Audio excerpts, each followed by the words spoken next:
What's up? What's happening? I'm Ross. I want to talk a little bit about the personal savings rate across America. It is at an all time low. Without further ado, let's get into this article. Americans' personal saving rate nears all time low. Economists explain what it means as potential recession looms. And this is by Arambinda Basitha out of West Virginia University, studyfinds.com or studyfinds.org. The rate at which Americans are saving money has dipped close to an all time low. According to the Bureau of Economic Analysis, the personal savings rate was 2.3% as of October, down from 7.3% a year earlier. Its lowest since 2005, July of 2005, when the rate hit a record low of 2.1%. So we're only 0.2% off of the record low that happened in July 2005. The conversation asks Arvinda Basitha, an economist at West Virginia University, to explain the personal savings rate, what's driving it so low, and what it means as the potential recession looms in 2023. What is the personal savings rate? Personal savings rate measures how much of America's after-tax or disposable income is left over after spending on bills, food, debt, and everything else. Calculated and reported by the U.S. Bureau of Economic Analysis, it is an important component of the financial security of American families. Well, yeah, that makes sense because the more you're saving, the better off you're going to be financially.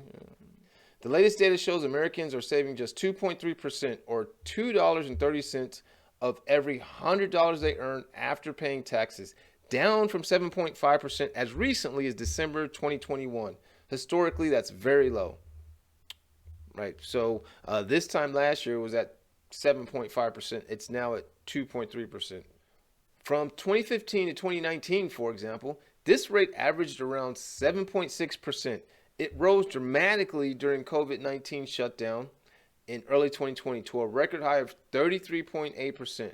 With restaurants, entertainment venues, and almost everything else closed, Americans had fewer things to spend money on. So historically, it's been around 7.6%. Again, that's like three times. That's more than 3x what it is now. That's changed as economies have opened up and people eager to travel and dine out have begun to spend money they have saved.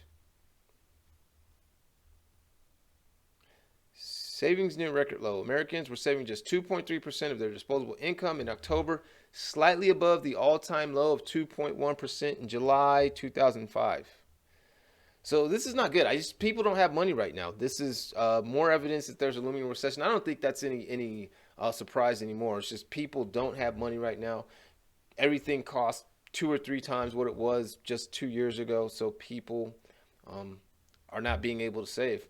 Look at this chart. Look how the chart spikes during COVID right here. But here we are right now.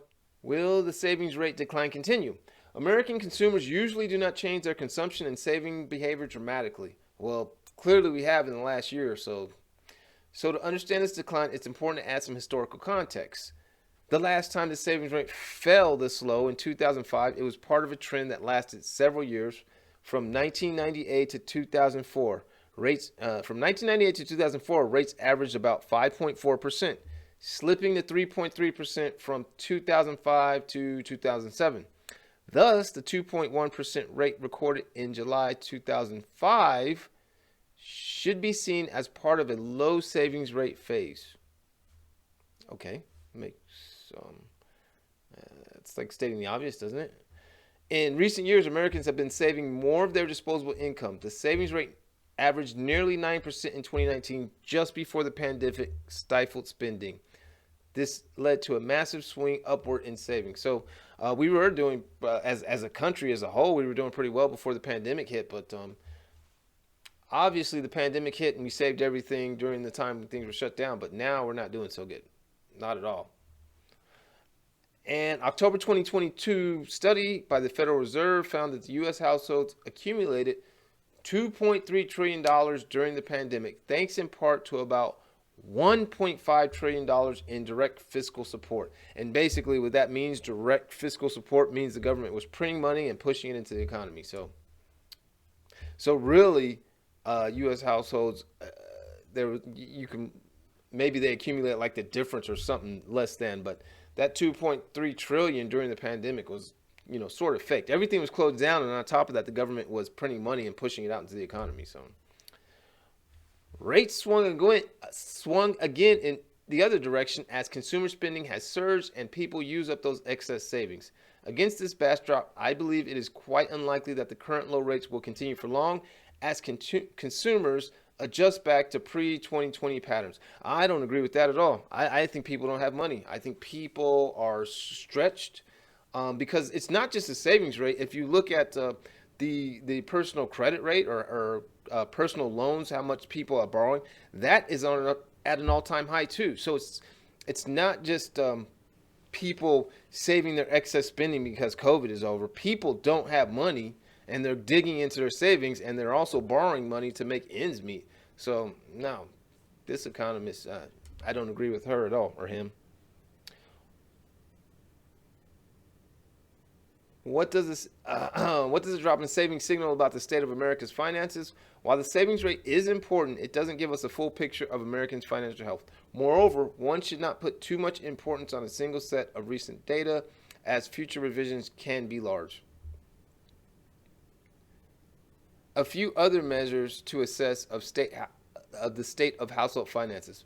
First, current delinquency rates, the share of all loans that are past due for at least 30 days, are just 1.2%, the lowest since at least the 1980s. That's good news. The rate is 1.9% for consumer loans and 2.1% for credit cards. Both rates have increased since 2021, but are still historically low. Okay, so that's good that people aren't defaulting on their loans. I still don't think I still think the savings rate is going down. It's because people don't have money, right? People are just these default rates are going to go up in 2023 and beyond. Low rates are partly due to pandemic forbearance plans and fiscal support, but still show Americans are in pretty good shape financially. Well, I mean, and that all depends. How much of the low rates, the low delinquency rates is what we're talking about here. How much of the low delinquency rates are due to the pandemic forbearance programs and fiscal support, right? And that fiscal support, again, being the government printing money and pushing it out into the economy. So, it's hard to say. Another metric worth looking at is the household debt to gross domestic product ratio. This measures the debt burden of the U.S. households relative to the size of the economy. The latest data from June 2022 shows a ratio of 76%, which is near the lowest levels in about 2 decades. Ahead of the 2007-2009 recession, the ratio was significantly higher at about 100%. Again, I don't agree with this author or the economist or whoever's saying this. Well, okay, so I'm here at the St. Louis Fed. The St. Louis Fed, you see right here, this is economic data from the St. Louis Fed. This is credit cards and other revolving plans for all commercial banks. So this is basically all the debt, credit card and other debts held by Americans. Look at this chart. I know they say compare the debt to the GDP, but the GDP numbers are juiced. The GDP numbers are juiced for number one. But this is a chart of going all the way back to the time frame that they're talking about, say about 2005. You can see here. Look at the way it's been skyrocketing. Now it's been skyrocketing just in and of itself over the last decade. But and you can see here where they're talking about, they did talk about the COVID where the savings rate went up, and you can tell the debt went down a lot during that period in COVID and directly after when all the money was printed and pushed out. So people did save. So they do talk about the savings rate going up and people did pay off their debt. But if you look at the debt since then, it has skyrocketed and it's higher than it's ever been before. So, I don't agree with the article's characterization that it's not that bad. The debt isn't that bad. The debt is really bad for American households right now. So not only is the saving rate at almost record lows, it's just 0.2% off of a record low of 2.1% in 2005. But you've also got the credit card debt and other personal loan debt that's at the highest that it's ever been. So this is not a good situation. So again, I'll go on with the article. A third measure of Americans' financial health is a share of disposable income spent on payments for mortgages and other U.S. debts. U.S. households spent about 9.6 of their income servicing debt in the second quarter of 2022, well below the 12.8% average from 2005 to 2007.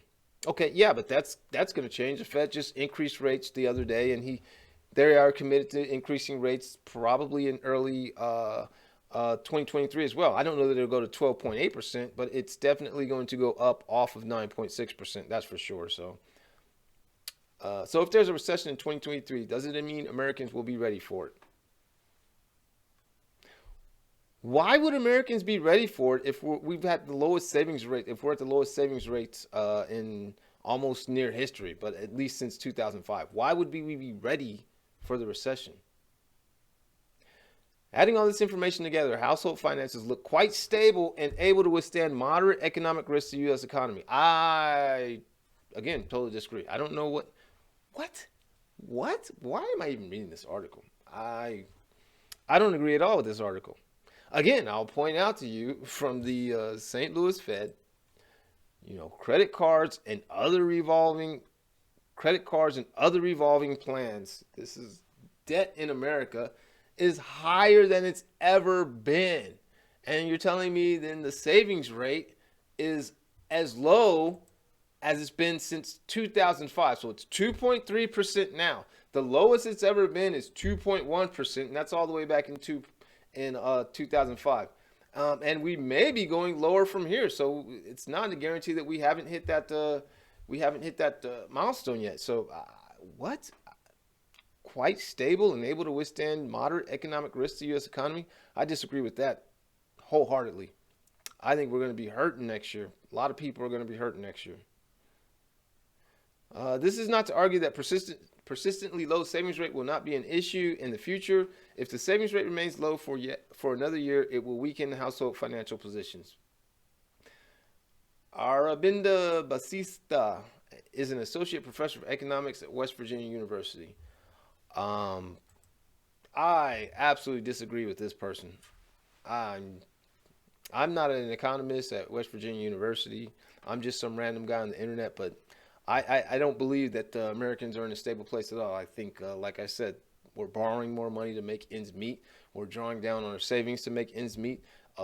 Food, gas, electricity, everything is way more expensive than it has been, and it doesn't look like we're getting any solution to inflation anytime soon. So I think come 2023, we're going to be hurting for probably the whole year and maybe even into 2024. I don't know, but definitely don't agree with this economist. So anyways, if you made it this far, please consider giving me a like, subscribe. It doesn't cost you anything, but it helped me out immensely.